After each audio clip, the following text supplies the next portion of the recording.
काल भैरव देवता को भगवान शिव के रौद्र या उग्र रूप में पूजा जाता है। ऐसी मान्यता है कि भगवान काल भैरव की पूजा से सुख समृद्धि आती है। वहीं शास्त्रों में ऐसा बताया गया है कि काल भैरव असीम शक्तियों के देवता हैं, इसलिए इनकी पूजा से अकाल मृत्यु का भय भी दूर हो जाता है। लेकिन क्या आप जानते हैं कि काल भैरव का जन्म कैसे हुआ और इसका भगवान शिव से क्या संबंध है? आइए जानते हैं।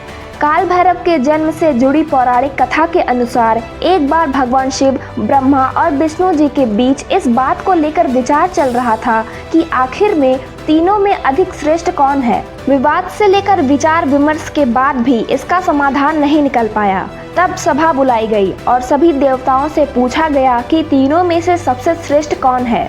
देवताओं ने अपने अपने मत सामने रखे। इसके बाद जो निष्कर्ष निकला उससे भगवान विष्णु और शिव जी तो प्रसन्न थे, लेकिन ब्रह्मा जी संतुष्ट नहीं थे। इसलिए उन्होंने आवेश में शिव जी को बुरा भला कह दिया। सभी देवताओं के बीच ब्रह्मा जी द्वारा अपशब्द सुने जाने पर शिव जी को अपना अपमान सहन नहीं हुआ और उन्हें भी क्रोध आ गया और इसी क्रोध से काल भैरव की उत्पत्ति हुई। भगवान शिव के इस रौद्र अवतार को महाकालेश्वर भी कहा जाता है।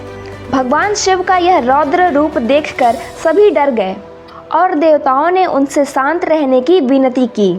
लेकिन काल भैरव ने क्रोध में ब्रह्मा जी के 5 मुख में से एक को काट डाला।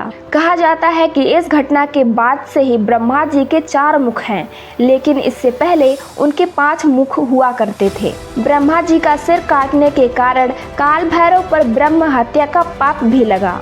इसके बाद ब्रह्मा जी ने शिव के इस रौद्र अवतार से क्षमा मांगी, जिसके बाद वे शांत हुए।